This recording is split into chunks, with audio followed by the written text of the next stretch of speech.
Hello, everyone, and welcome into the Penguin Panel portion of the Jambar Sports Extra. I'm John Ostapowitz alongside Will Anderson with no Scott Tanner here today. But, of course, over Thanksgiving break, a lot of great things happened in YSU sports. Playoff games for the volleyball team, YSU, and the football team. But speaking of playoffs, more specifically in the Horizon League, the YSU volleyball team just wrapped up one of its best seasons in years, with senior Abbie Householder rewriting the program record book. Jambar reporter Jordan Bond has more. It was a record-shattering week for YSU volleyball at the Horizon League Championship and a breakthrough finish for the Penguins. Senior outside hitter Abbie Householder led the way, earning National Player of the Week honors, the first in the program history, and sweeping the Horizon League Player of the Year and Offensive Player of the Year awards. She also landed in the All-League First Team, while teammates Gabriella Machine, Cameron Blizniak, and Lane Graffis picked up their own postseason honors, helping fuel one of the best seasons YSU has had in over a decade. Head coach Riley Jarrett says Householder's senior year was built on more than just talent. Abbie is very competitive, passionate, hardworking, and just a leader by example. In Friday's quarterfinal against Green Bay, Householder finished with 29 kills and became YSU's all-time career kills leader, passing a record that had stood since the late 1990s as the Penguins won a 5-set thriller to reach the conference semifinals. Dig there for the win. Yes! Penguins to the semis. Youngstown State with their first victory against Green Bay in a decade. Jarrett says that run was about more than one player, as upper-class leaders and a big freshman class came together at the right time.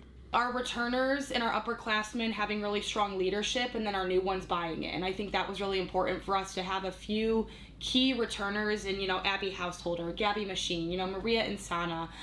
Those are just a few names, but to have a few key returners who were going to help, lead us, move us forward. And then we had a class of 7 true freshmen that really stepped up. All of them made an impact in their own way. And I think that was really important to get the new ones on board right away. The Penguins' run ended Saturday in the semifinals against Wright State as the Raiders swept YSU to advance. Even in the loss, Householder led the Penguins in kills again, capping a 17-14 season with a program record 11 conference wins and the team's first Horizon League semifinal appearance since 2014. Jarrett says this year's group helped define what she wants YSU volleyball to be. Yeah, a really strong foundation of competitiveness, accountability, respect, hard work, and those are all things we're going to continue to recruit. So I think that this year is a great building stone, a stepping stone to move forward with, continued years of success for that. Householder, a Canfield native, finished her career as YSU's all-time leader in career kills with more than 1,400 and earned a spot on the Horizon League Championship all-tournament team. It was definitely... Do you think your teammates are excited? They're definitely excited. I couldn't tell. I'm hoping to leave behind just the hope and the knowledge that we can be more than our past, knowing that what we're capable of doing and that that change can happen if everyone's bought in. She says the team's success started long before the tournament with the culture they built together. Honestly, just words, I would say family, hard work, grit, passion. Even as she graduates, Householder says she's confident the program she's leaving behind isn't done yet. 100%. I think that the future is so bright for this program. It can only go up, or it will only go up, in my opinion. Reporting for the Jambar, I'm Jordan Bond. You want to talk about a player who has put this team on her back for the YSU volleyball team, number 23, Abbie Householder. She has done almost everything for this team, and now that she's a senior, you're going to have to look for a lot of people to try and step up. And for YSU, when they were in that semifinal round against Wright State, couldn't find the right stuff. They were looking for their first win against them since 2014. Now for you, Will, what do you see for this YSU volleyball team? Of course, having one of the best seasons that they've had in decades, able to beat Green Bay, which is a tough opponent at that number 6 seed. What do you see now in the future for this team? Yeah, it's going to be hard. You're losing a good couple, 3 seniors. You have Abbie, obviously, but you're also losing Julia Sell and Bianca Giglio. So you're losing some of that up front three. So you're going to have to try to find some consistency up there. The biggest question for this team is, how are you going to be able to find your offense with Abbie leaving? I said here on this couch, I said she was going to come out, be great, and she did. She won that Horizon League Offensive and MVP for them. Big reason why they won. And then with this team, they were able to beat NKU, that top seed, the only team to beat them this year, besides Wright State in the playoffs. They were able to win there, and then Wright State's playing Purdue now. YSU had a taste of that success. This team has some young players, as they said in the package, 7 freshmen, got some young players. They're going to have to step up next season. Some of those names, Ava Stratton, Lane Graffis, they're going to have to continue to get better and grow, and just they're going to want to get back to playoffs and get where Wright State is in the NCAA tournament right now. Yeah, Will, and you're absolutely right. And Youngstown State, they were able to use their great rally scoring. That is one of the biggest upsides that they have. And when you look at that defensive side, they have a lot of players who can dig it. I mean, that's just what they were able to do. They have a freshman setter who came in as a true freshman, put the whole team on her back in that regards, and the defense has been clicking. But for Youngstown State, there's another team whose defense fell apart in the second half. Will, can you talk a little bit more about that team in particular? Youngstown State Penguins ended a historic season on November 28 after facing off against Yale University. For the first time in program history, YSU faced an Ivy League opponent in the first round of the NCAA Football Championship Subdivision Playoffs. Quarterback Bo Brungard recorded 3 passing and rushing touchdowns, compiling 137 yards to the air and 90 yards on the ground.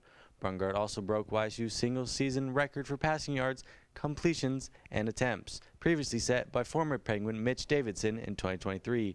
Senior Max Tomczak and junior Kylan Wilson each finished with more than 100 receiving yards, which marked the first time 2 Penguins surpassed 100 yards in the same game since 2023. Tomczak capped off his YSU career with 3 touchdowns, while Wilson led the team with 9 receptions. Despite entering into halftime up 35-7, the Penguins could not match Yale's offense in the second half, as quarterback Josh Pitzenberger scored his second touchdown of the day, and the Bulldogs converted a 2-point attempt to make it 42-22. On Youngstown's next drive, senior Enumdum Ayo forced a fumble, which was recovered by Yale junior Abu Kamara. Yale scored 29 unanswered points in the fourth quarter and took the lead on a 56-yard touchdown run by Pitzenberger. With the victory, Yale became the first FCS team to overcome a halftime deficit of 28 or more points since 2000. With the loss, Youngstown State 2025 season came to a conclusion. Yale has advanced to face number 2 seed Montana State University on December 6. We've been on this show before. We've talked about some of these late game collapses by YSU. This was the biggest of them. Obviously, biggest stage for them. Also, arguably the worst. You're up 42. You had 42 points early on in that third quarter. You're up with 3 minutes left. You had such a big lead. Gone so quick. John, what do you think happened? Well, I think the most important thing, especially from an analytical standpoint, you look at the defensive coordinator in John Hanline. This is his second season now as the defensive coordinator for YSU, and this is where the personnel change really has to come into play. You look at last year's stats, especially he allowed 2,004 rushing yards, and you look at the passing yards, 2,497 from last year's defense. Only won 4 games last season. Now, look at this year's statistical numbers.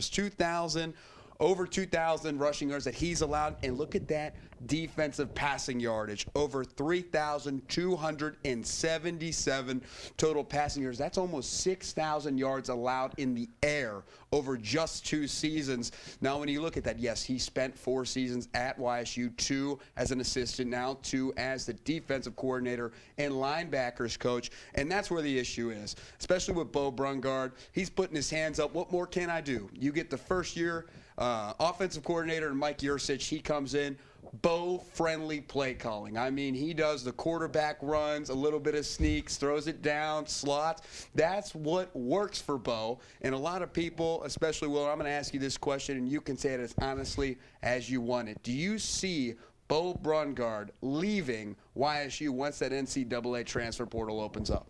I think it's hard not to. You put up those stats, your team wins some games, but you know you could go somewhere, compete at maybe a Power 5 school. You're in the FCS. I think you're thinking going into your senior year, pivotal year for you. You're playing good now. You might be thinking, maybe I can make it to the NFL. You're going to try to do your best, put yourself in that position.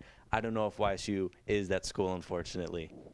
And I think one thing I really want to highlight real quick before we jump to break is the importance of the Ivy League now. This is the first year they were allowed to compete in the FCS playoffs. Yale, unfortunately, was able to beat YSU in advance. They were the only team out of the Ivy League to do so. We know they have 18 national championships, most in the NCAA in football.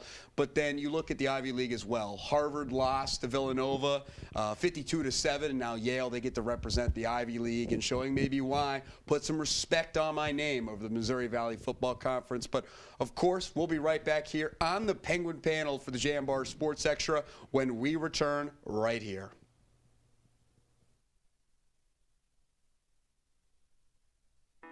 We know you hear it all the time. Why Youngstown State University? Why go to a school in the Mahoning Valley of northeastern Ohio, surprisingly beautiful as that may be? Why live on a campus that sits on the edge of the Rust Belt, historic and inspiring as that may be? In short, why choose Youngstown State? Here's why. Because when it comes to engineering, medicine, sports, business, and the skills you need to take your place in the future, we take a back seat to nobody because you can afford us, and we will afford you the opportunity to build the future you want and the life you desire. Why Youngstown State? Because we care about you, your success, and our future. Together. Youngstown State University. Now you know why.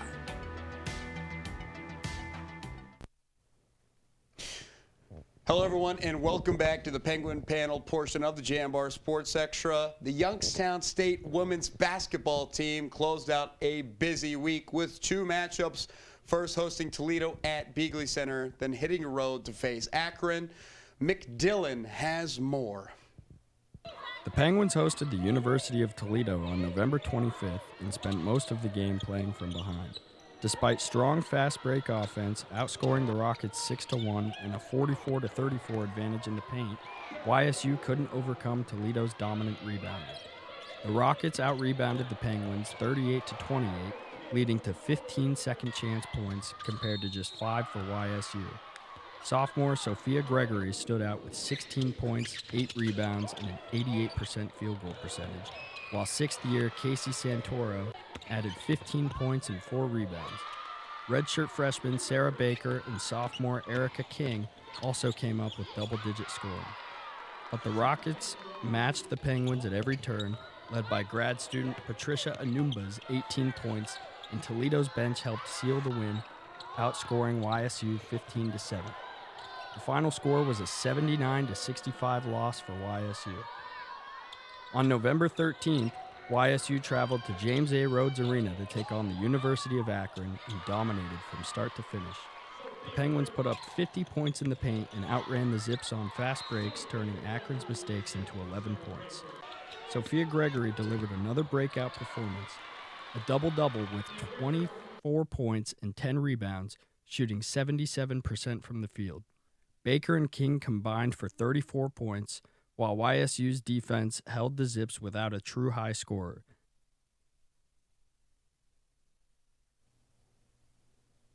Second-year head coach Melissa Jackson has this team rolling, especially now that they sit at 5-2 overall, heading into just a little taste of conference play. Will, what have you seen from this team? There's some players that have been balling out. Sophia Gregory, 20 points a game, 9 rebounds as well, the reigning Horizon League Freshman of the Year. What have you seen, especially early on here? Yeah, we talked about it earlier on just this year when we were looking at a preview into women's basketball. We mentioned Sophia Gregory. We think she might go out and win that Horizon League MVP. So she has been doing what we thought she would. Has helped lead this team. I think the biggest thing so far is that Penguins defense. We saw how good it was last year, that defense. They were in that top half, even though the record didn't show it. And the big part of that was their offense last year couldn't get going. They didn't have a big scorer like Sophia Gregory has been so far.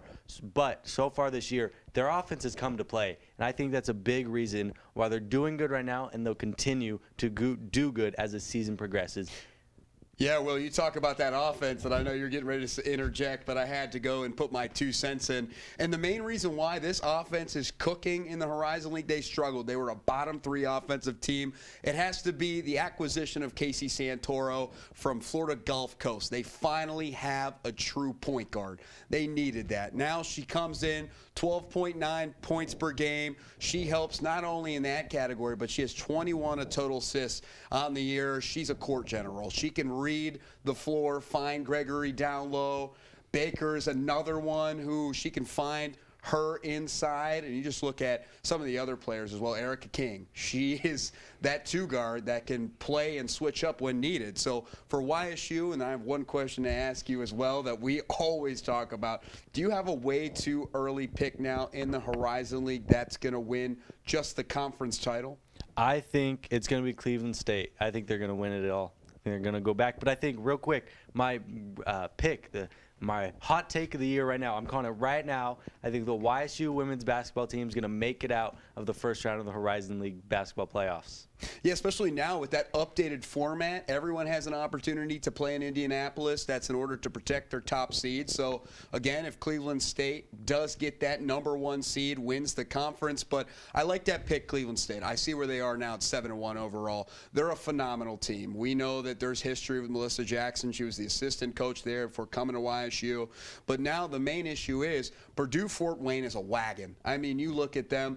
Their recruiting class is one top 50 in women's basketball. They have recruited very well, and you want to look at Green Bay as well. They're on the up and coming. I know they've played one of the hardest schedules in the Horizon League, some big opponents, but for YSU, they can play with some of the best. We've seen, yes, they got blown out by Michigan State. That's okay. That's a team that has just been dominant over the years, but I know for you, Will, what else do you see for this team with Horizon League play? Yeah, it's coming up soon. They got some games. They played this game starting. They had a nice Wisconsin road trip with their first 2 games away at Milwaukee and then Green Bay. So I think what it's going to have to be is, does that defense stay as good as it was last year? And does that offense stay consistent as it is? Can they keep scoring and getting those assists? And if they do, I think they'll be a top team when the season comes to an end.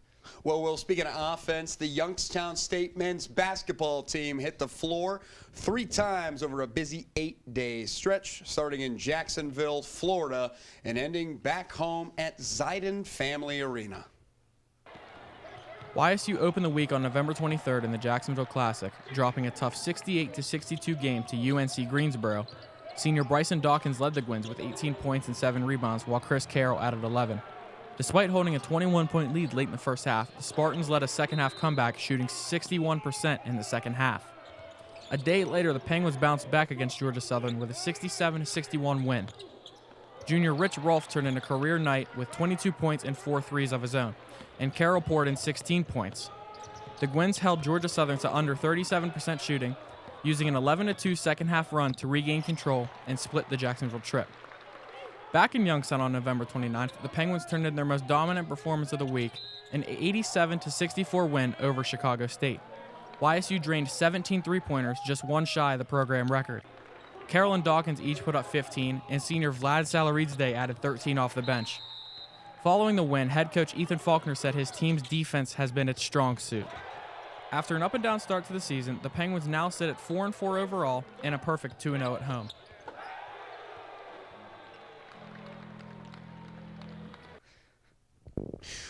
Well, of course, I know we didn't really mention it in the script that much, but how about that game against Wright State? They opened up Horizon League play, and talk about a nail-biter. I was sitting there watching the game and sweating the whole time it was happening. YSU only won by 1 point, 69-68, but we knew that was going to be a nail-biter. Everyone knew, even Vegas.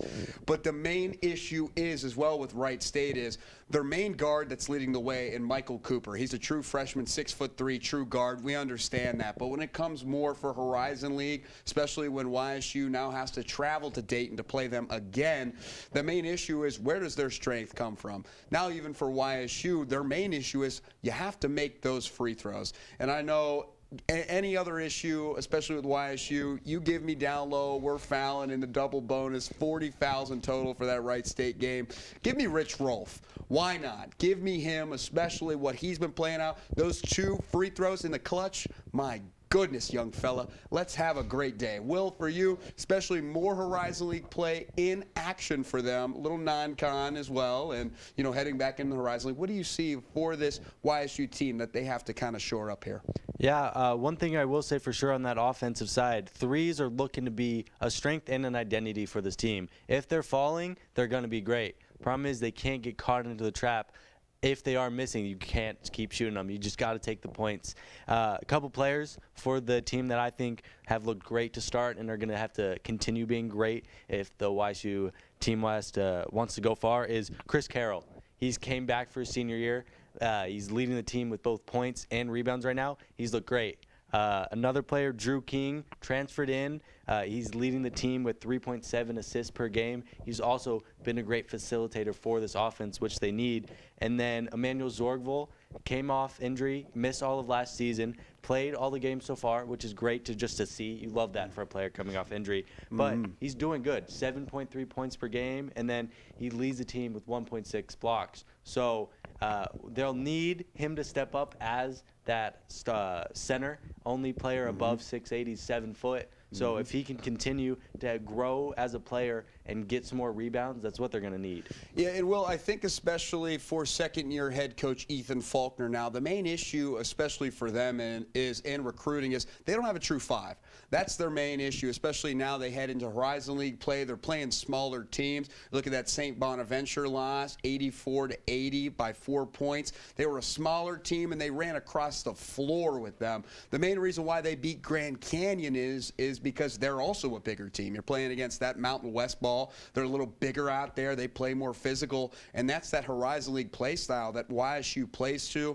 Now, some of the other teams they have left, especially for YSU, and that one game I have circled on my calendar is December 17th in Moon Township against Robert Morris. Yes, Coach O'Toole is back for Robert Morris and the Colonials. Yes, they lose a lot of their guys, especially Amarian Dickerson, to USC. They lose some of their other guys, too, who are pivotal on that team, but that's okay. They beat Drake and YSU. They want to go in there and make that statement that, yes, it doesn't matter if we saw you in that championship game. We're going to run the floor with you. And that's what YSU has to do.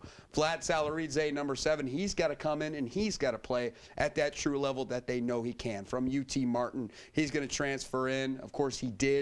Now only 8.9, but he's coming off the bench. The issue is now is who do we put in that power forward spot? And he's that one guy. Look for him and Bryson Dawkins to play a little bit of a bigger role. But, of course, that is all the time we have here on the Penguin panel. I've been John Ostapowicz alongside Will Anderson saying so long for the final time.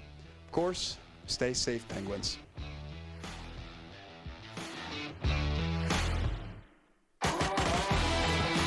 Support for Jambar TV is provided in part by the YSU Foundation and the Jane F. Lamb Charitable Foundation. Thank you.